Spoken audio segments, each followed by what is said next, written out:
What is up, everyone, ladies and gentlemen? This is Tim, or Accurate Shot here, and I am bringing you my very first 1080p commentary. I'm real happy I was able to bring a 9-minute or so search and destroy game down to about 5.5 minutes, which you'll see here. As you can see, the game just kind of starts off really quickly, but that's just because I cut out the boring part of the beginning of the first round, but you guys didn't miss anything. It's still 0-0. So this commentary, I'm going to try something new. I'm going to go over some interesting news topics that I saw on CNN today, and I'm going to share them with you guys and give my opinions. Alright, so let's get started. Alright, so the first one is about this Saudi Arabian woman that has filed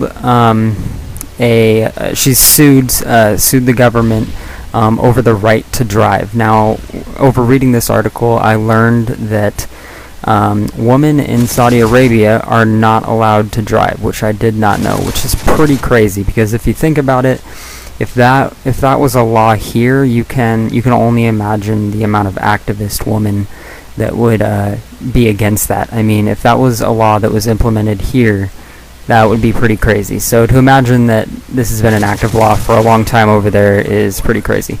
So I completely disagree with it. I mean, they might have their reasons as to why they don't let women drive over there, but I also know that Saudi Arabian women have to cover up all of their using like masks and stuff. They can't really show any skin except for their eyes. But yeah, I think that's pretty crazy. The person that was suing said that she hopes that in doing so it'll help more women in Saudi Arabia become activists and start filing, and hopefully they'll get their rights. But the second one I actually thought was pretty funny. It was all around just weird. So it's about trying to save African rhinos. So the way that they've implemented to save these rhinos, which have been being poached and they're going extinct in Africa, the way they've decided to approach this is to take a rhino, drill a hole in its horn, and implement, by the use of technology, a tracker that basically has these thermal energy readings, and they're able to track the coordinates of the rhino at all times. And this is going to somehow allow them to track where these rhinos are going to try to save them, which I think is going maybe a little bit too far to actually. I don't know if drilling a hole in the rhino's horn hurts, but I mean, I'd imagine it would. So I think that's going a little bit too far to save these animals, but I just thought that was pretty interesting.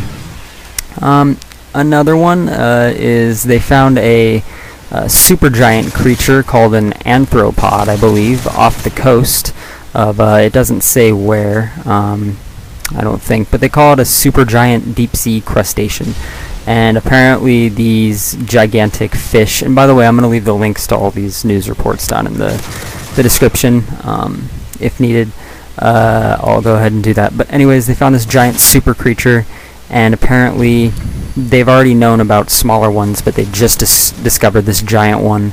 And apparently it's supposed to clean up the sea of like dead and deceased whales and stuff like that. Apparently they eat at the remains, and they say that there can be even bigger ones out there, just by the theory of evolution. And I think it's pretty cool, because I mean, we don't really have anything in our human society to do anything like that. So we have a bunch of trash buildup. We try to deteriorate all of our trash and compact it and stuff like that, but instead in the ocean they have creatures that do it for them. So I thought that was pretty cool. And the last news story that I have for you guys is about this roboticist. I think that's how you pronounce it. Someone who designed this robot called Data, who is actually a comedian. Goes up on stage and performs comedian acts for crowds of people. And the way that it actually interacts with the crowd is given these color-coded cards at the beginning of entering. I think it's green and red. And basically, if the audience flashes a green card, that means they approve of it, and if they flash a red card, they disapprove of the joke. and it's supposed to adjust and react based on its programming, and to adopt to a variety of options like changing jokes or expressing disappointment. And I just thought it was a pretty entertaining topic, because I mean, I've heard a lot about robots lately and how they might be becoming smarter than humans soon, and being able to respond to actual human words, which I think is absolutely amazing, because I mean, just the amount of processing that our brains go through to respond to a conversation or someone saying something is immense. And to have a technology be able to do this by itself and have a mind of its own, it's pretty crazy. But that pretty much wraps up the end of this game. And so, yeah, that's pretty much it, guys. I went 18-4 in this Search and Destroy. Thank you all for watching. Tell me if you liked it down in the comments, and I'll see you guys later.